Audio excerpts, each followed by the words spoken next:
omuntu alaama mu kulaama mulimu n'okulaama obuvunaanyizibwa. Omuntu naaba nti alaamye obuki obuvunaanyizibwa bwagira ki bwalina.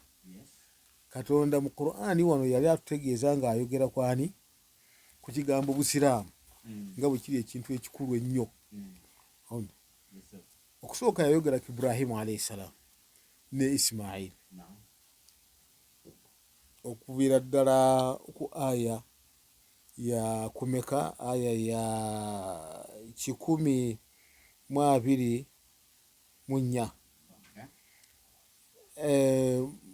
mu surati al-Baqara. Naye bwe yatuuka wano mu maaso yagamba nti waman yarghabu an millati Ibrahima, ani ayinza okwegomba okuva ku nkola ya Ibrahimu illa man safiha nafsahu, okujjako nga yeesiruwaza yekka. Allah agamba nti walaqad istafainahu fi dunya, kuno ku nsi twamutongoza ne tumusengejja, wa innahu fi l-akhirati lamina salihin, ate nga ne ku nkomerero ali mu bantu abaki abalongoofu. Naye ekyo akifuna lwaki? Allah atutegeeza natugamba nti idh qaala rabbuhu aslim. Akifuna lwakuba nti Katonda we yamugamba nti aslim, siramuka oba weeweeyo okukola buli kintu kyonna nga tweyawukanye n'amateeka ga Mukama Katonda. N'agamba aslamtu li rabbil alamin, nakkiriza n'agamba nti nsiramuse eri Allah omulezi w'ebitonde byonna. Amakulu nti nzikiriza, kubenga ekigambo Islaamu kirimu kuwona, oba tuyinza okukivunula nti omuntu awonye, ate Islaamu kitegeeza kwewaayo. Kwewaayo oli bwagamba nti asilama yeewaayo. Kati nga ojja kusingana nga tuba twogera ku gundi ku Ismail alayhi salaam, Allah yakozesa ekigambo nti falamma aslama, bwe yamala okukkiriza ne yeewaayo, Katonda we n'atuuka watallahu biljabin, n'amukutamya ku nsi ng'amusale, wanadainahu an ya Ibrahima kad sadaqta ruya. Kale ekigambo busiraamu kwewaayo. Bw'amala okukkiriza yakiteeka mu kiraamo. Qur'ani tugamba nti wawassa biha Ibrahimu banihi, n'alaamira ki? N'alaamira abaana be. Ekitegeeza nti okiraamo sikibaamu bintu byokka muntu byafuna, wabula mubaamu n'obuki n'okulaamira omuntu obuvunaanyizibwa. Ti munnange ekintu kyo tukikola ki? Tokireka. Ne Yakubu naye bw'atyo yakikola.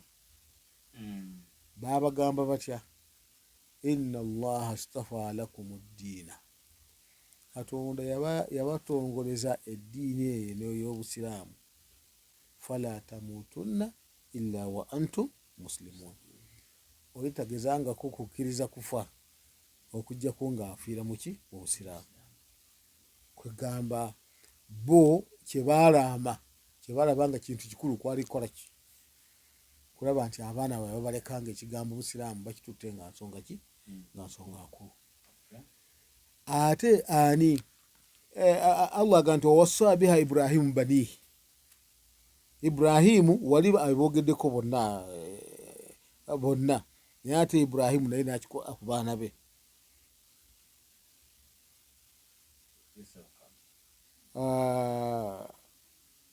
Ne Yakubu. Naye ku nkomerero Allah agamba nti am kuntum shuhada, oba mwaliwo? Oti sitwaliwo. Idh halara Yakuba al-maut, Yakubu ye ate bwe yatuusa okufa yaceekinga abaana be okulaba basigadde ku busiraamu, era n'ayongera okukola ekiraamo ekyobuki? Ekyobuvunaanyizibwa. N'abakuŋŋaanya n'abagamba ma ta'buduuna min ba'di, nze okufa kwange kutuuse, ngenda kufa, naye munaasinzaani oluvannyuma lwange. Abaana Omuganda akiyita kuwera, ne bagamba na'budu ilahaka, tujja kusinza Allah wa ilaha abaika, era taatabo nibabala nibaga nti wanahnu lahu muslimun, era naffe twewaddeyo tujjagira ki kwegamba ekiraamo nekiba nti ekiraamo ky'omunaddiini okusinga ennyo kirina kutunuulira omwana agenda kusigala atya mu nsi, asigala munaddiini. Baffe wetwogera ku kigambo eddiini mu busiraamu tuba tutegeeza nti omwana ajja kusigala nga aweereza bulungi katonda we n'ensi ye, kubanga omunaddiini ebintu bibiri byonna abitwala nga kintu kikulu, okulaba nti ensi ye yeeyisa bulungi mu nsi ye n'amateeka gaki geddiini ye. Kale ekyo kiraamo ki. Naye lunaku luno olwaleero ketwagadde tukomekereze nako gwe mulyango gw'ebintu byetwagamba nti ensonga ezikkirizisa omuntu okubeera nti naye asika, twagamba nti ziri 3 oba 4 ezikkiriza omuntu ng'asika. Ensonga esookera ddala bwe bufumbo, okufumbiriganwa. Ensonga ey'okubiri nebeera omuntu bw'aba nga yata omuddu we, kyetugamba nti kyo situtera kukyogerako nnyo okuba kikyaliwo. Ensonga ey'okusatu nebeera nga luganda, eyo gye tusinga okutambuliramu ennyo, kubanga eno mu bufumbo tusiŋŋaanayo omukyala yekka n'omwami.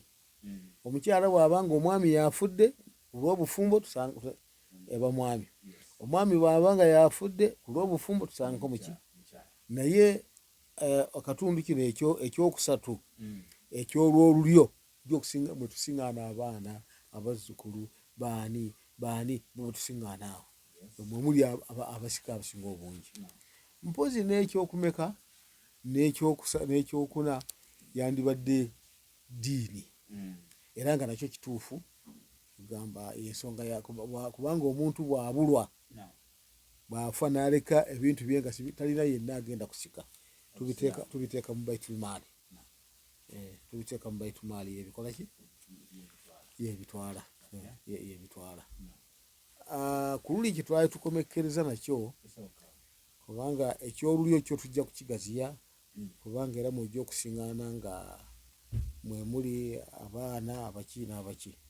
Naye twali tugamba nti omuntu akoma wa watandikira okubeera nti mukyala asika oba omwami asika. Twategeeza nti ekiwoowo nga kiwedde okulayiza, kasita ekiwoowo kiggwa obufumbo bumaze okukola ki okukakata. Omuntu aba alina okukola ki, ensonga eba ekyagira ki, eba ey'okusika eba ekoze ki, eba erumye. N'olwekyo alina kukola ki, alina kusika. Olunaku luno ekintu kyetujja okukoonako era nazo nsonga ezigaana omuntu okusika, bakiyita mawaani al irthi. Mawaani al irthi gamba ebintu ebigaana omuntu okukola ki, okusika. Mu bintu ebigaana omuntu okusika kwe kubeera nti gwe kennyini nti gwosse.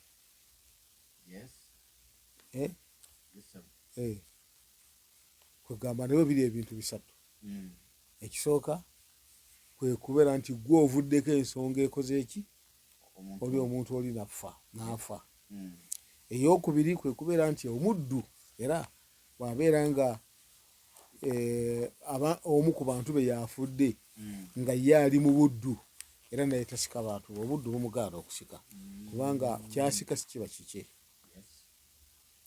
N'okwawukana ki, n'okwawukana muki mu ddiini, kubanga ffe mu busika situgabira bantu batali baki, batali banzikiriza yaffe mu busika, wadde nga baluganda kibagaana okukola ki, okusika. Naye ate obusiraamu bulimu amateeka agali ge twandigambye nti gali fane, kubanga oli bw'abeera ng'abadde katugambe gwe oyinza okuba olina muganda wo si musiraamu, gwe n'ofa nga tolina mwana nga ye yajja okusika ye naga nti anze nsiramuse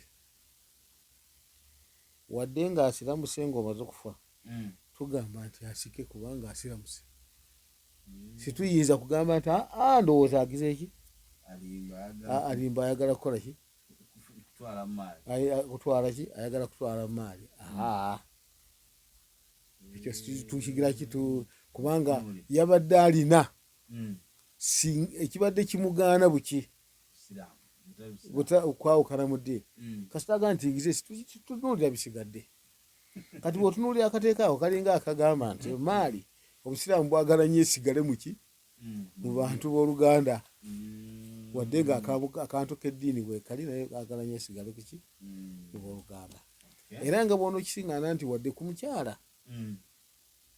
wali twogedde ku mukyala nti asika lwakiwoowo awulidde lwakiwoowo kati ate era neeno mu kubeera nti waliwo okubeera nti omukyala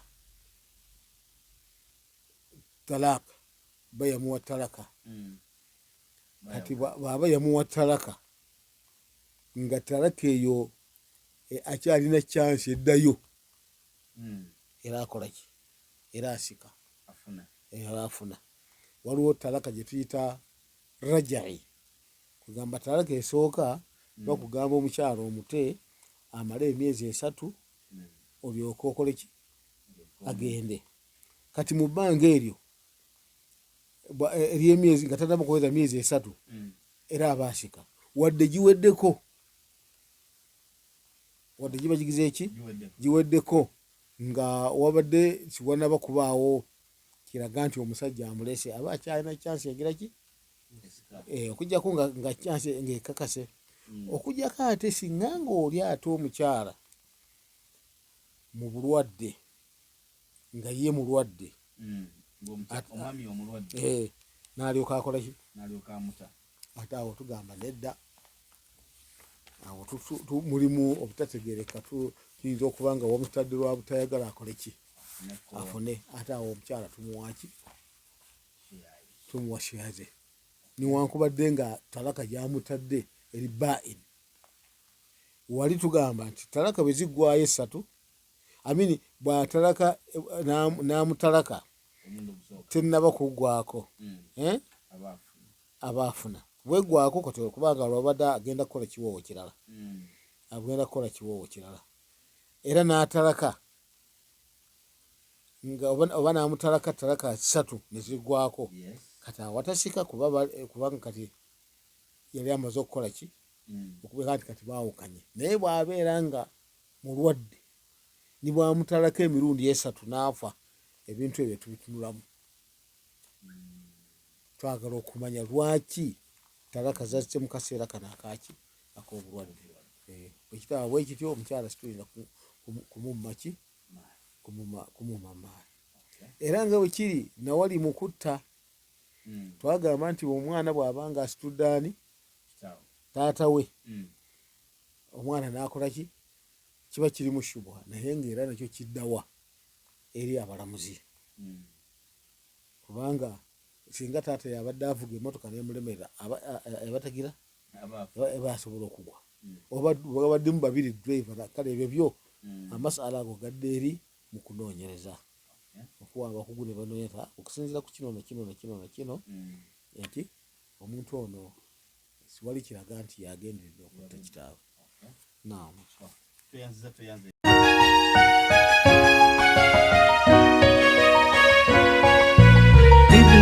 Islamic Media Qibla Islamic